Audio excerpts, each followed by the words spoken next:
Okay, so let's talk about these communications. We've been saying for a long time, SETI's been up for a very long time, almost 30 years. And SETI was saying for a long time they wasn't getting no signals back and whatever and blah, blah, blah, blah, blah. But I wrote a book like 10 years ago, maybe 15 years ago. Okay. And I talked about something in my book, and now they're just starting to figure out what I was talking about because my book was channeled. I'm talking about the book Knowledge from Beyond. If you want to, that's a very deep book, very hard to understand. Okay. But anyway, that book was not my information. They told me about a lot of things. I didn't understand it. I just wrote it down. Okay.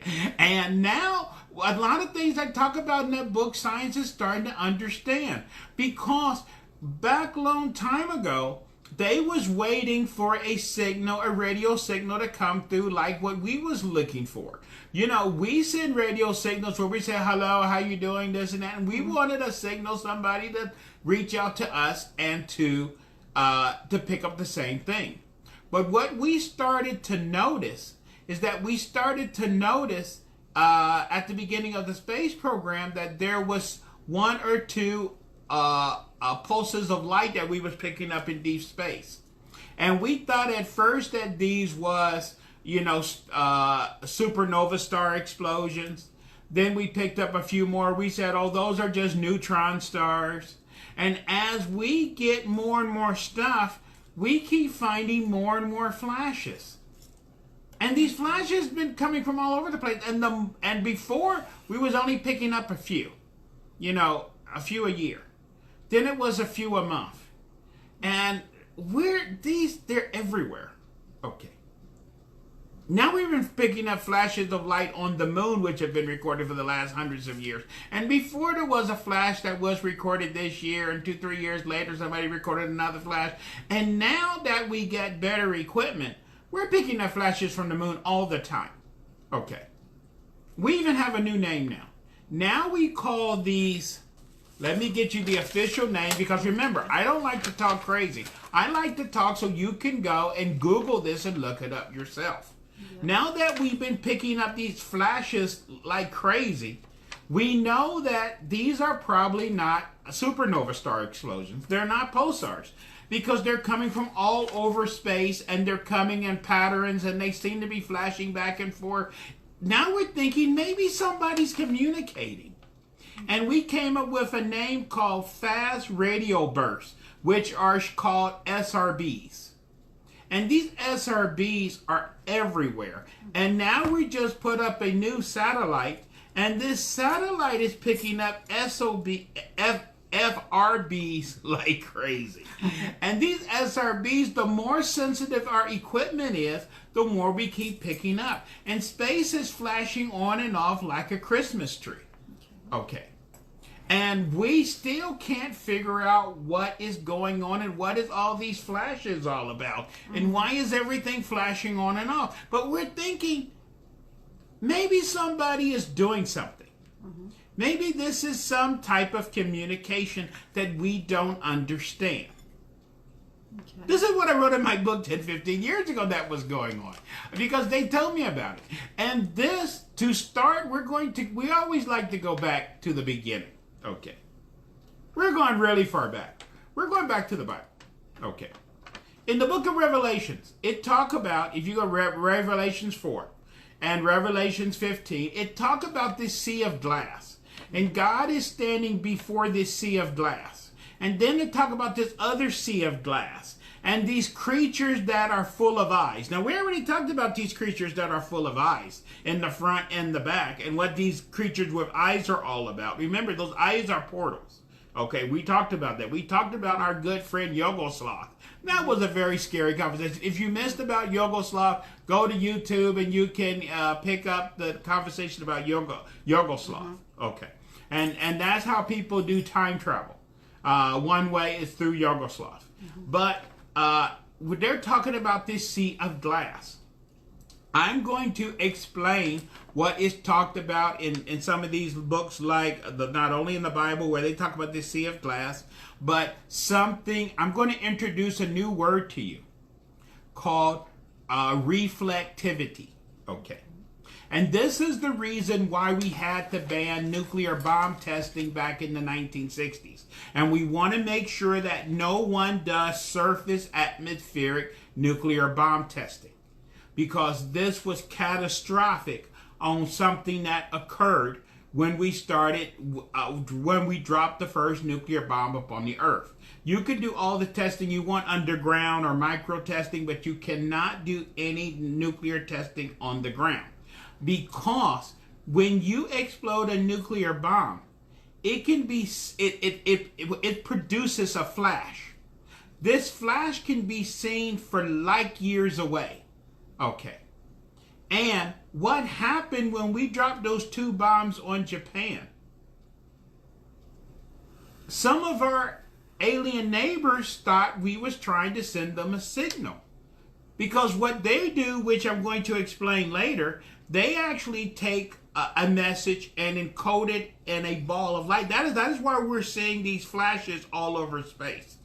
But they're doing something called, what they call, they have a name for what they call it. Reflectivity is how they bounce the flashes. But they doing what they call tachyon communication. They take information, they squeeze it down into a ball of light, and then they flash that signal. Okay. And you can, and that signal goes out, and if you can pick up that flash, you can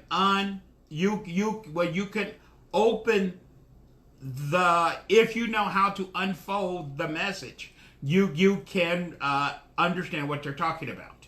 So what happened in World War II when we dropped those bombs on Japan? They saw the flashes from outer space. This is why right after World War II, it started the modern UFO era, where UFOs started to be picked up all over the world. Because we was doing surface nuclear bomb testing in the Pacific Ocean, in the desert, in out west, and Russia and China was doing nuclear bomb testing too. And other civilizations in outer space was seeing these flashes up on the earth. They thought we was trying to communicate. So this is why a lot of the UFOs back in those days was hanging around a lot of our nuclear silos, hanging around the nuclear testing, because they was trying to figure out, are they trying to communicate? What are these people doing? You know, they didn't understand we was trying to kill each other. That was a concept they just didn't seem to understand. They thought we was trying to communicate. Okay. We wasn't communicating, we was killing each other, okay, is what we were trying to do, which is a different form of communication, okay. So, let's talk about what is talked about in the Bible, and because I don't want to get too deep, but let's talk about what reflectivity is. How they send signals very long distance, okay. They have what they call the sea of glass, and I'm going to tell you where one is located. One is located on the backside of our moon. There is a very large sea of glass, which what you can do is see, the reason you need these big reflectivity mirrors, because if you take something as small as a very small nuclear blast and you bounce it off a mirror, you can make the blast appear as it's 10 or 20 times bigger than what it is.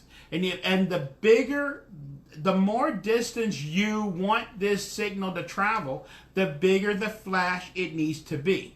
And this is what is surprising us in outer space, because we're picking up flashes from other galaxies. Some of these flashes are of proportions which we can't even imagine. Some of these flashes is the equivalent of a million suns exploding and things like that. And this doesn't make any sense, because there cannot be something that natural which could be that big. But if you want to send a signal from one galaxy to another galaxy, you have to have power and something that can travel the distance. If you're going to send something that's going to travel 100,000 light years or 1,000,000 light years, you got to have something super big. Now we're getting into sensitive equipment now.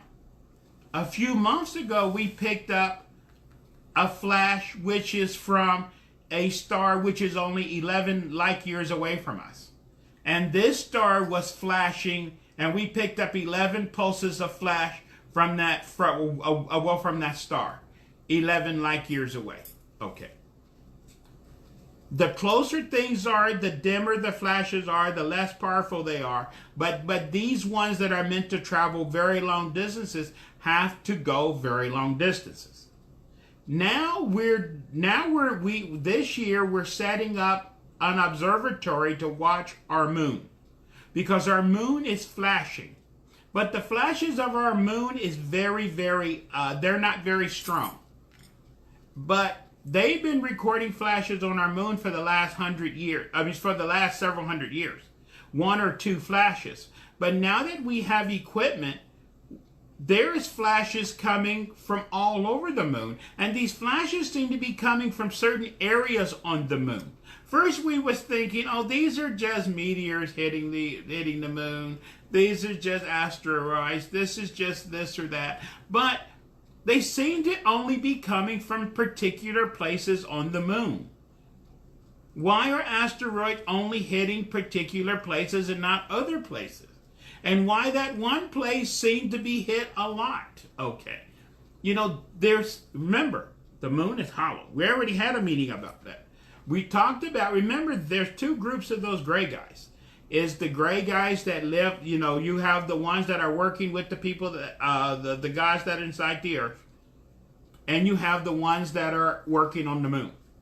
When you talk about the watchers, they're working on the moon. They're the ones which is connected with the government forces. The ones that are connected with the rebel forces are the ones that are working inside the earth.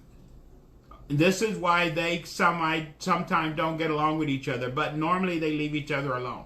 But they do send messages, and everything's good so far, right? Yeah, someone has a question. Okay, we have a question. Yes, okay, it says, have we ever been to the dark side of the moon? We have sent. We have on Apollo days. We have sent spacecraft that went around the moon. After Apollo, we have sent lots of spacecraft to the moon, which we don't know anything about. Okay. Because they don't need to tell us. The last one we know about is Clementine, which was sent like 20 years ago. And Clementine took over 1 million pictures, and most of those pictures was never declassified. Okay. Now, why would you send a Navy probe to the moon? Remember, the Navy's over space, not the Air Force. Okay. The Navy sent the Clementine probe to the moon. It took over 1 million pictures. And even 20 years later, 95% of those pictures are still classified. Okay. Why would you take classified pictures of the moon? Okay. And there's been several other spacecraft that went to the moon, which we have gotten 0 pictures of. Okay. So that's just us. Mm-hmm. Now other nations have went to the moon too. Japan have went to the moon. India sent a craft to the moon. And these other countries. And this is what they're hinting about. There's a movie which is making fun of all of this called Iron Sky, where people, they know that certain things exist up there. We don't know if they got bases up there. We don't know what's going on. This is the reason we have we have a video a few months ago where we talked about the real fake alien invasion, because we was allowed to go to the moon to see certain things. Okay. This is why it was real and fake when we went to the moon. Because they was on the moon, but they was also in a studio at the same time. And they was switching back and forth. So when they wanted us to see what they was doing, they were showing us them skipping on the moon. Mm-hmm. When they was doing something they did not want us to see, they would switch to the studio on the Earth, and we would see what them skipping and hitting golf balls on the moon. Okay, mm-hmm. They was going back and forth. So that's the reason it's the real fake moon landing, because they did go to the moon, but they didn't at the same time, because we did not see what really happened up there. and why they went there and what they went to see and discovered, we have no idea. Okay. Someone's asking, are there alien stations on the moon, do you think? Yes, there are stations on the moon. There are ancient ruins of cities on the moon. Okay. The moon is hollow, which you can look that up. We did a thing on that. If you Google in hollow moon, there are lots of things about that. Okay. And the moon is kept the moon is in an orbit that doesn't change. Scientists have been knowing for at least the last 30, 40 years. And the first one who broke this was the Russians back in the good old days, back in the Apollo days, that the moon is artificially held in its position. Because for the moon to be as close to the Earth as it is, the moon should be spiraling towards the Earth. You get what I'm saying? Because when one thing gets close to another thing, gravity affects them. And the moon should be slowly spiraling towards the Earth to one day hit the Earth. But for some unknown reason, the moon just stays there. It's not spiraling closer. It's not pulling away. It's like being artificially held in its position. And the Russians was the first one. You can just Google all of this. You can have lots of fun. Okay. But, so these, and back in the good old days, there was a lot of things in the 70s that was talking about these towers that was found on the moon and all kind of stuff that they, you can Google all of that too. Google everything. Okay. Jason's asking, so there's no water on the moon? Okay. There is water on the moon, but not on the surface. Most of the water on the moon is below the surface of the moon. Okay. And because they know that, because when they fly these satellites, they have flown several satellites very close above the surface. And you pick up water molecules. Okay.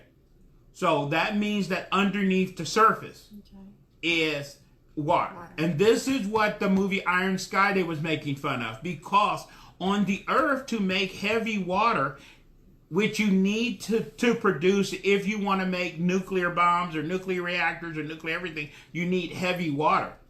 On the moon, it's everywhere. Okay. And this might be the reason why there may be secret bases on the moon. Because if you want heavy water, it's everywhere on the moon. Everywhere. It's below the surface. Okay. And that's what you would need. And that's the reason in the future, when we talk about in the future, where if we wanted to go beyond our solar system or to go to the distant planets, instead of building a spaceship on the Earth to do that, it would be better to build a spaceship on the moon with the low gravity. And all the resources you need, including all the fuel, is already there. You just do it that way. Another question. No, that's good. Okay. So now the moon, back to these flashes, there's been flashes coming from the moon from a very long time. And there's been something called, Google this, moon anomalies. Okay. Moon anomalies, because people been observing the moon with telescopes ever since Galileo. And for hundreds of years, people have been writing about anomalies that they have seen on the moon. Giant shadows, bridges, color spots, shielded areas, craters appearing and disappearing. You think I'm talking crazy? Just Google in moon anomalies. See, today, nothing is hidden from us. The only thing that they're hiding from us is you having a brain. They think we're so stupid and ignorant. If you don't know what exists, you can't Google it. You understand? This is why people that have Siri gets in trouble. Because you ask Siri questions. Hey Siri, Is the moon hollow? Hey, and you start asking questions like that, you'll be surprised what that little box will say back to you. Okay.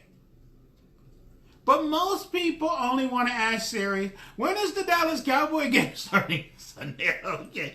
As long as you do that, you're safe. Okay. But there's so much things you don't know about and you don't need to go know about.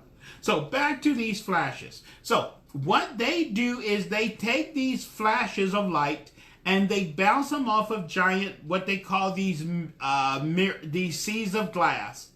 And this is how they send messages. Okay. This is how the aliens send messages. See, we want the aliens to send a message the way we do. But they don't want to send a message the way we do. They've been sending messages for tens of thousands of years. They don't need to switch to the way we do it. If we want to understand their communication, we need to do it their way, not our way. You understand? Okay. So, I'm going to tell you some secret information. This is very secret. Okay. I'm going to tell you the secret of how their communications are sent, which they told me about 10 years ago. You know, I'm a Gnostic. I receive information from certain people, which I still haven't told you who I'm getting information from. We'll talk about that way in the future. But anyway, let me explain how they send information. Okay. They take, they take information and they fold it into a ball.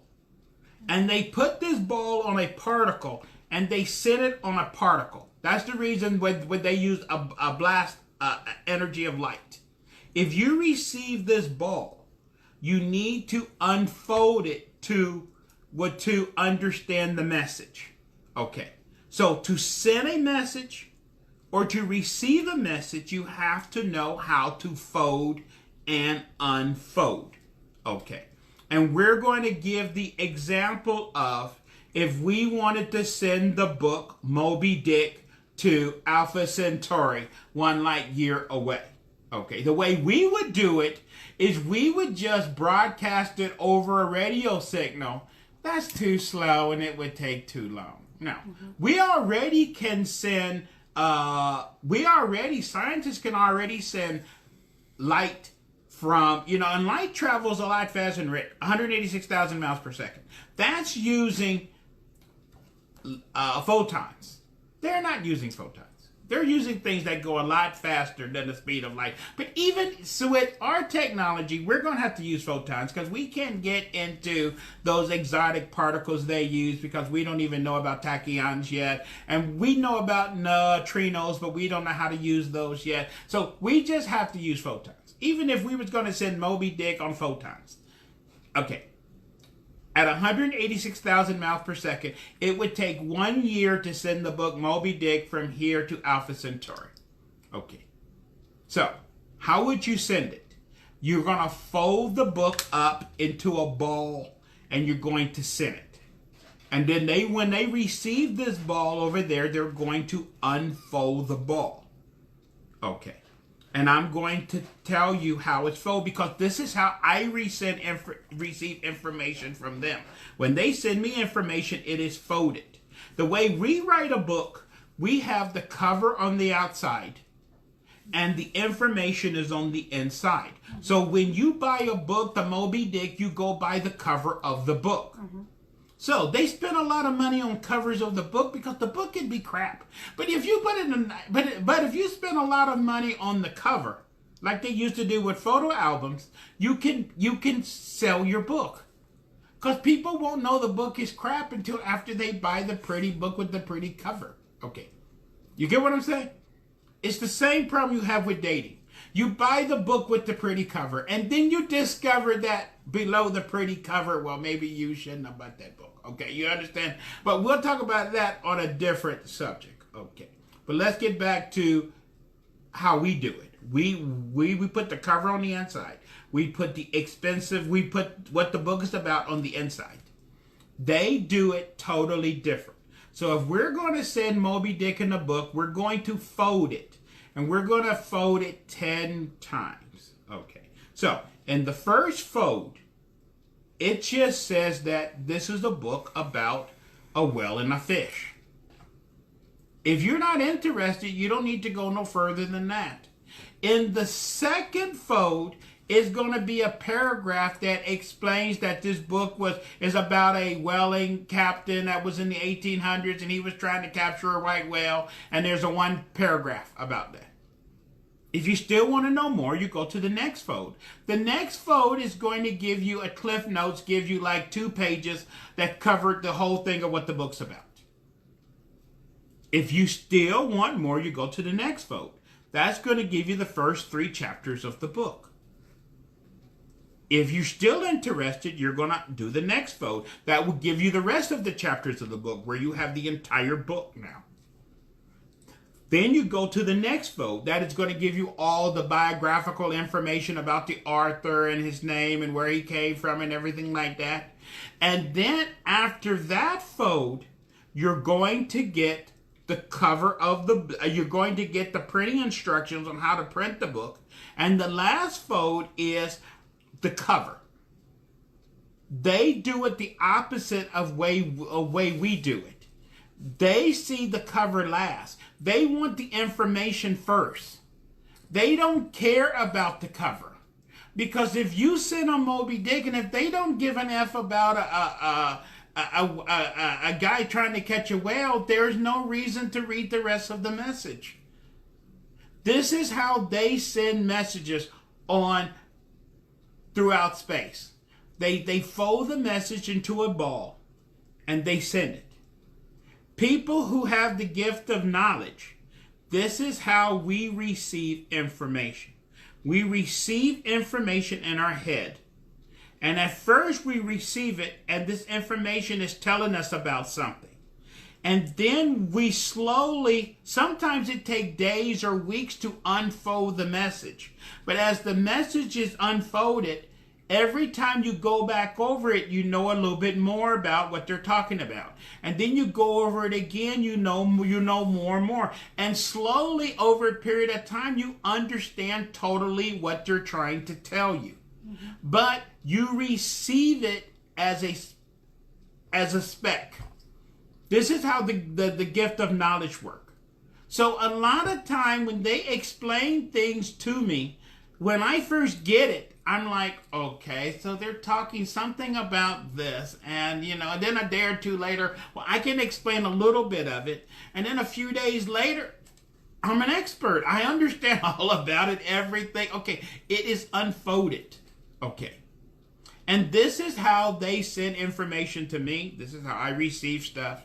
This is how, back in the old days, it took a long time to fold and unfold. Today, unfortunately, with the gift of knowledge, I talk it, I ran the, back in the old days, with the Enlightenment Society for like 15 years. Okay. A lot of time, I would do lectures on subjects I knew nothing about 2 or 3 days before I gave a lecture on that subject. Okay. And I tell Lisa sometime, I'm going to be talking about this next week. They haven't given me the information yet that I need to talk about that subject yet. Hopefully I'll get it tonight. Okay. And then a day or two before the show, I say, I got all the information. I know what I need to talk about. Mm-hmm. And I explain, and we go over it, and we talk about in rough draft what I need to talk about and how I'm going to talk about it and this and that and everything else. I may not have known nothing about that a week before. Mm-hmm. Okay. It's just receiving and unfolding. Mm-hmm. Okay. Now, to regular people, this might sound like Greek. That is what they try to show in these cartoons where they show like that light bulb go off above your head. Because that's how we receive it, as light. You get what I'm saying? But this has been going on for a very long time. This is talked about in the Bible. When people, when they receive information and they're writing the Bible or religious books all over the world. This has been going on a very, very, very long time. Mm-hmm. Okay. Questions? Are we doing good? Or we totally Mary got has a question. She says, are crop circles alien messages sent to Earth? Okay, crop circles crop circles is some type of communication. Okay. Because first we thought, now this is how you can tell real crop circles, and we're going to do a probably an encounter show on crop circles. Okay. Probably not on this show, because this show we can only talk. On encounter we can show videos. And encounters, I need to show you what a real crop circle looked like and what a fake one looked like. Mm-hmm. And people say, oh, crop circles are fake. If you see a real crop circle, there's no way you can make a real crop circle. You know, some of these crop circles are the size of 2 or 3 football fields. And they got so much intricate detail and geometry and everything. And that thing was built in a single night. Mm-hmm. There's no way that a group of teenagers going to go out there in the middle of the night with flashlights and come up with something the size of 3 football fields in a matter of 2 or 3 hours. Okay, there's just no way. And you can obviously tell the fake crop circles because somebody just went out there and made a smiley face. You get what I'm saying? Okay. Okay. But you need to see the pictures. So in the encounter show for crop circles, I probably, like I did on the cemetery, do a video presentation of real and fake, and then we can talk about it. Okay. But here, that is some type of communication.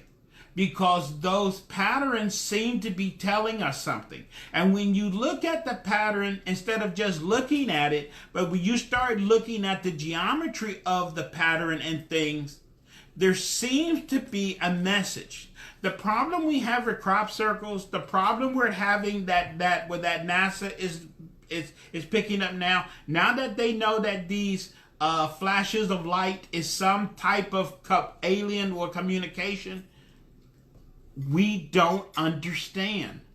Mm-hmm. The problem is in life is this. You go and buy a $1,000 iPhone. It doesn't come with an instruction book.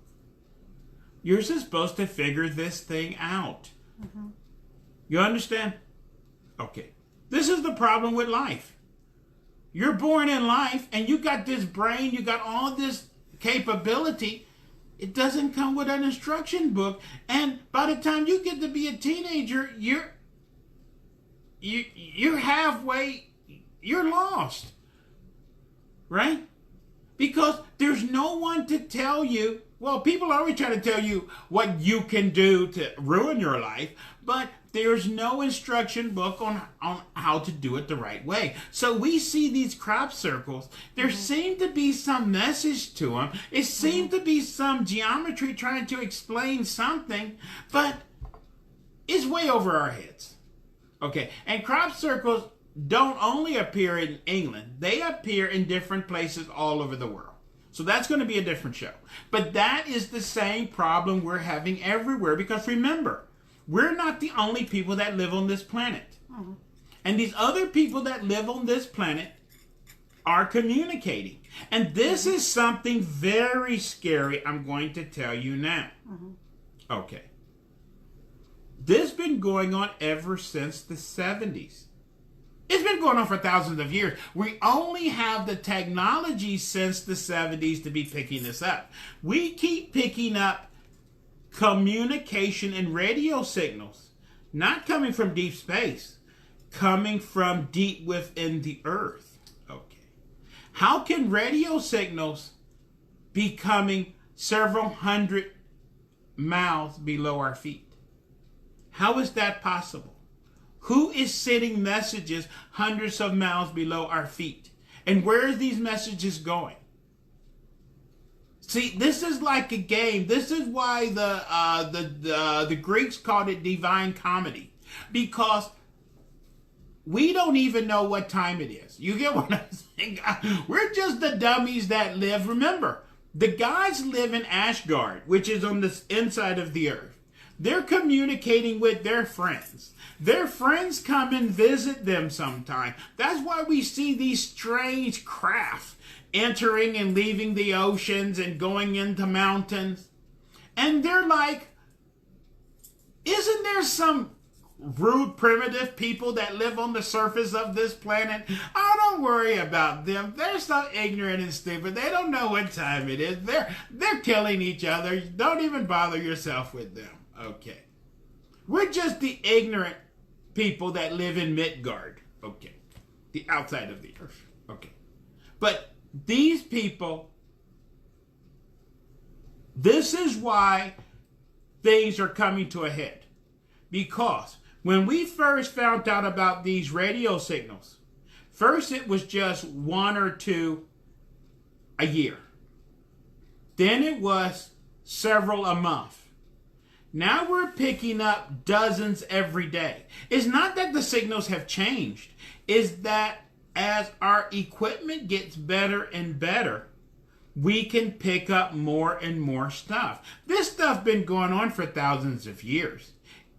When we finally find out, all of space, which is written in books, space is like a Christmas tree that flashes on and off, okay? It's so many flashes in so many different directions. They're everywhere. But the dummies that live on this planet, we don't know how to read them. We don't know what's going on. And we're too busy watching the football games and Halloween's coming up, so we're kind of occupied at the present time. You get what I'm saying? It's very sad. So this is why they have to make a choice, because at the rate of our technological improvement, in another 30, 50 years, they're not going to be able to hide anymore. We're going to know, hey, there's some people down there. Here, there's some people on the moon. Here, there's some people over there. Hey, that star over there is doing weird stuff. This is why they have to make the decision, are they going to let us cross or not? Because once we get to that point, they won't be able to hide anymore. That's why they have to do this fake alien invasion. And they're going to say, we just arrived. No, they've been here for thousands of years, but it'll be fun anyway, okay? And if you want to see what it's going to be like, you can watch the movie V. It's going to be cute. It's going to be beautiful because they're going to be helping us to do everything. But this is what is going on. So, how big this communication system is? See, we try to make movies to try to imagine what this is like. We're trying to imagine what is going on around us. This is why in Star Wars, when they talk about the Galactic Senate, and they talk about how you got beings from 1,000 worlds, we're trying to imagine what this is like. We have the slightest idea. You know, our government have probably met 2 dozen types of alien groups. We're just scratching the surface. We have no idea what is going on around us. And they like it that way. But remember, as above, as below. So we're saying, hey, that's not fair, these people doing all this stuff and keeping us in the dark. But just think, America's doing everything. We're not going down to Africa and South America and Central America informing them on everything that we're doing. You know, we're listening to everybody's phone calls, doing this and that. We're doing, you know, America's doing everything in the world. Most of these little tiny countries have no idea what we're doing. They are so ignorant and dumb. They have no idea. And we love it that they have no idea. Mm-hmm. Okay. Okay, Melinda has a question. Yes. So will people destroy the Earth, or will the aliens destroy it? Okay. The answer to that one. The Earth is a school. It's an elementary school. Okay. The kids can... We are now attending the elementary school called Earth, which the name is not really the Earth. The Earth is known as Urantia, okay, which is the name of the Earth. Okay. Our solar system even have a name, Mantathea. Okay. You can look this up. Okay. But we don't know about any of that. Okay. Now, our elementary school used to be beautiful. We broke a lot of the windows. We spray painted on the walls. We have done a lot of things. Are they going to let us burn down the elementary school? The answer is no. Okay. So, if we get too bad, they might have to replace the kids that attending the elementary school. But they will not allow us to destroy the elementary school. The earth has been here for 4.3 billion years. Man, people that look like us have been on this planet for what we call Homo sapien. Mm-hmm. Homo sapien and Cro-Magnon is one and the same. Cro-Magnon, animal man. Homo sapien, smart man. We have been here for 100,000 years. Okay. The earth is 4.3 billion years old. You have books like the Urantia book that talk about in every geological age that have ever existed on this planet, there was a smart animal that existed. And remember, when the Anunnaki first came to the earth, they talk about they was here with the old ones, leather skin and clover feet, called dinosaurs. And even the Bible says that the snake was the smartest of God's creation, not man. So we don't know what was going on in the dinosaur age. We don't know what was going on in these other ages. Okay, this is this crazy stuff you get into Necronomicon and all this stuff. You know, when those creatures first came, you know, which we don't want to talk about primordial beings, but since this came up, when they first came to this, they was the first one who came to this planet like 1.5 billion years ago. They said when they arrived on this planet, the surface of the earth was molten. There was no oxygen, and all life lived in the ocean. Okay. That's when they was here. Okay. And we think, oh, there was nothing before us. Yeah, whatever. Okay, next question. No, that's it. Okay, so this is why there's, we need to open our eyes. But there's people today that don't even believe in dinosaurs. They don't believe in nothing. They believe that the earth just was created 6,000 years ago, and and all that dinosaur stuff in the earth was planted by demons and devils, and okay, everything you've been taught in school is wrong. We was told that, the Americas was empty, and the first Eskimos or people from Asia crossed, 15,000 years ago, and they reached North America like 8-10 years ago, South America around, 5,000-6,000 years ago. You have ruins in South America, which is 30,000-40,000 years old. Okay. You have all kind of stuff. Nobody knows what was going on because we wasn't here. And once we're gone, they're going to say the same thing about us. Okay. Once we're not here no more, whoever takes our place will know just a little about us as they did before. So, back to our subject. What we need to do, and the goal of mankind, which NASA talk about, the reason NASA want to explore space, which they used to talk about a lot in the 70s when I was a kid and whatever, that we're going to go to Mars, to the moon and then Mars, and we want to explore beyond our solar system so we can one day join our space brothers and be one with them. That was all in code. We don't even talk about that anymore. Okay. Now we just have the secret space program.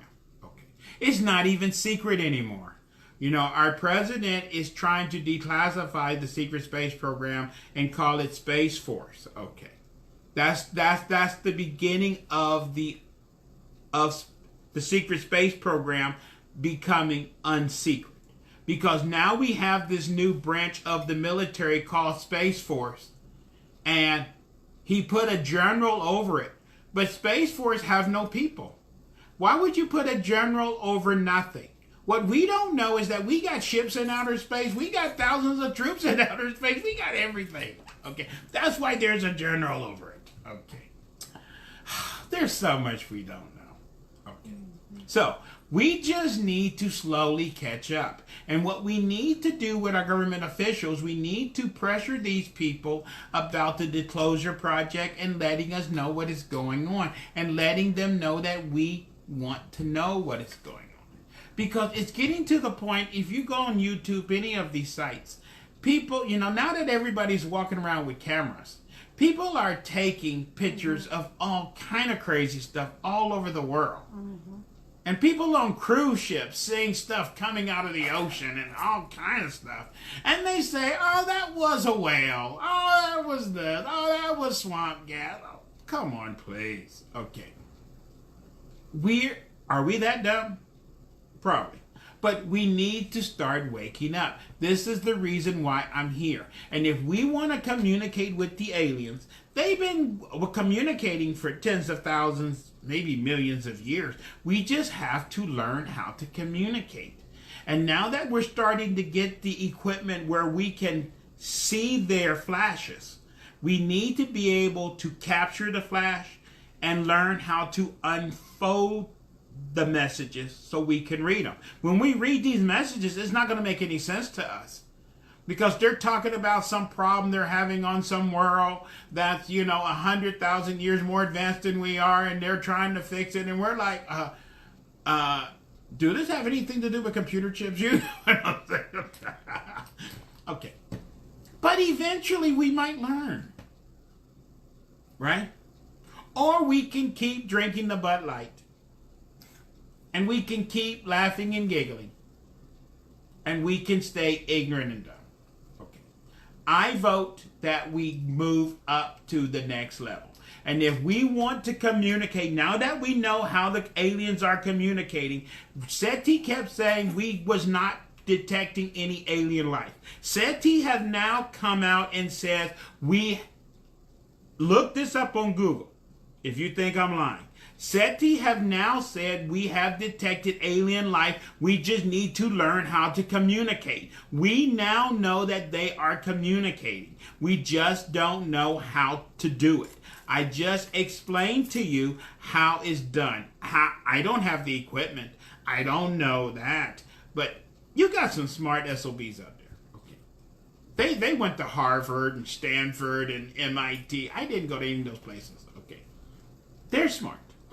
They can figure some of this stuff out. Okay. And Melinda's asking, will the aliens eventually kill us? If they wanted to kill us, why would they wait until we got nuclear missiles to kill us? They could have killed us back when we had shields. Remember, even Alexander the Great was talking about flying shields flying over his heads when he was, crossing into India and everything. Why would they wait until we get weapons that we can fight back before they decide to get rid of us? That means, see, they've been here all this time. Mm-hmm. They let us get to this point. Mm-hmm. But this is what, we're running out of time. This is one thing science can't explain. Mm-hmm. We thought that people in the past was dumb and we're smart. And people came from being dumb to being smart, and it was a straight line, and you get to us.